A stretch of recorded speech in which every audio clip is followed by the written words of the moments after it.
Salut, dans la petite série, comment protéger nos jeunes semis, on va parler du topin. Qu'est-ce que le topin? Le topin, parfois appelé fil de fer, en raison de l'aspect métallique et allongé de ses larves, est un coléoptère. Sa larve est la principale cause des dégâts sur les semis et les jeunes plantes.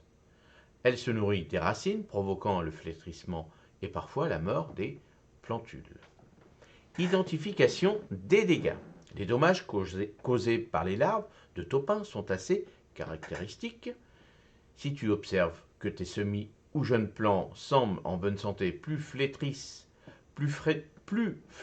soudainement sans raison apparente, il est temps d'inspecter les racines. Les larves de topin s'attaquent directement à celles-ci, causant un flétrissement général de la plante qui peut finalement entraîner sa mort. Ça arrive souvent hein, quand on a une petite plante, tiens, qu'est-ce qui se passe? Puis hop, on tire dessus, tic, et puis rien. Bon, là, c'est qu'il y a quelque chose en dessous qui a mangé ces jeunes racines. Prévention et lutte. Rotation des cultures. Une des méthodes de prévention les plus efficaces contre les topins est la rotation des cultures. Les topins ont une préférence pour certaines plantes et changer régulièrement de culture peut aider à éviter les infectations. Barrières physiques. L'utilisation de barrières physiques, comme les voiles de protection ou les collerettes autour des jeunes plants, peut empêcher les adultes de pondre leurs œufs près des plantes vulnérables. Biocontrôle.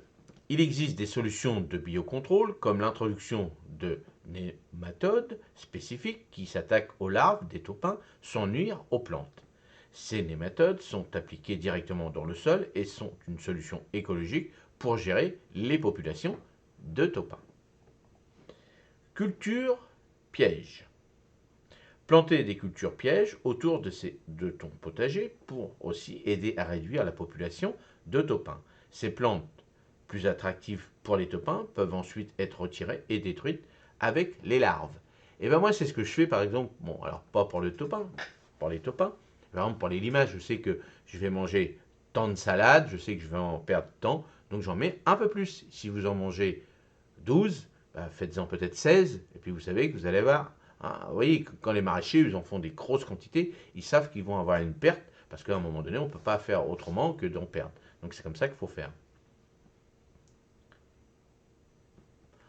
Conclusion, les larves de topin sont un véritable défi pour les jardiniers, mais avec une bonne préparation et les stratégies de lutte appropriées, il est possible de protéger efficacement tes jeunes semis.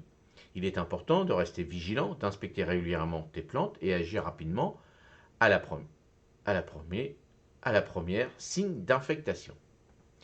Tout simplement, comme d'habitude, on vérifie, on regarde, et puis voilà. Et après, il faut bien voir si c'est le même.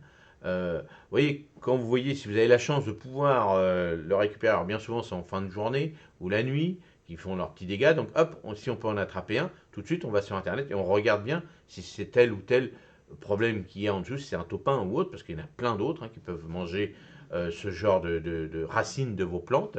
Et puis bien sûr, l'utilisation d'un bon terreau dans vos bacs, le fait que vous prenez un bon terreau, normalement il est nettoyé, donc vous n'avez pas ce genre de problème. Si vous faites ça directement, des semis directement dans votre sol, là bien sûr, là vous avez tout ce qu'il faut pour attirer les taupins et autres. Donc là, vérifiez bien. Et si vous savez que l'année dernière, vous en avez eu plein dans ce genre d'endroit, faites attention, peut-être labourer un petit peu, c'est-à-dire remuer un petit peu le soir ou autre, ou le matin de bonne heure, pour voir si vraiment il y en a toujours, il y a toujours. Là, ça va être l'époque, tout ça, ça va sortir, donc vérifiez, contrôlez, c'est ce qu'il faut faire régulièrement. Allez, passez une bonne journée. Salut, à demain matin. Merci.